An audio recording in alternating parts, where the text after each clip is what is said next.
కాంతం. ఈ మధ్య నీ పని అస్సలు నచ్చడం లేదు.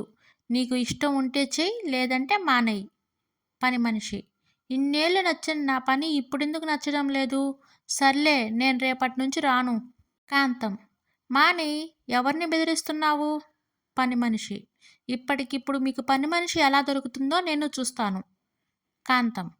ఇంతకాలం నువ్వు మానేస్తే ఎలా అని భరించాను. నిన్ననే మా ఆయన రిటైర్ అయ్యారు. ఇక ఆ భయం లేదు.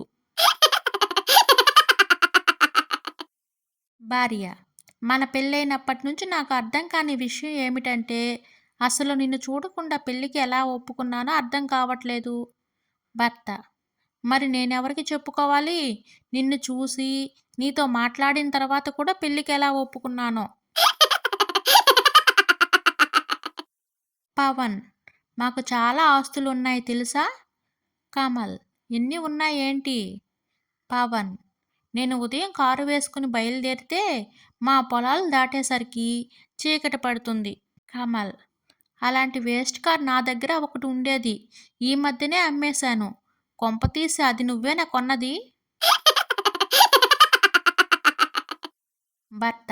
నువ్వు అసలు నా గురించి ఏమనుకుంటున్నావు? కుక్కలా కనిపిస్తున్నానా, కాకిలా ఉన్నానా? భార్య. ఊరుకోండి. ఇప్పుడు ఏమైందని ఆ కాకి గోల? మీ అమ్మ వింటే ఏమైనా ఉందా? ముందు అలా మొరగడం ఆపండి. అమ్మాయిలు. బైక్లో పెట్రోల్ ఇండికేటర్ బ్లింక్ అవుతుంది. వెంటనే పెట్రోల్ కొట్టించాలి. అబ్బాయిలు. మొన్ననే 30 రూపాయలు కొట్టి కొట్టించాను. ఎలా చూసుకున్నా ఇంకో 2-3 కిలోమీటర్లు వెళ్ళొచ్చు.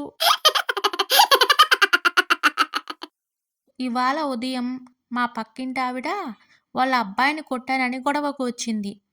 ఏంటండి, మీకు ఇంత పెద్ద కొడుకు ఉన్నాడా? నేను నమ్మలేకపోతున్నాను అన్నాను. అంతే. సిగ్గుపడుతూ ముసిముసిగా నవ్వుకుంటూ ఇంట్లోకి వెళ్ళిపోయింది.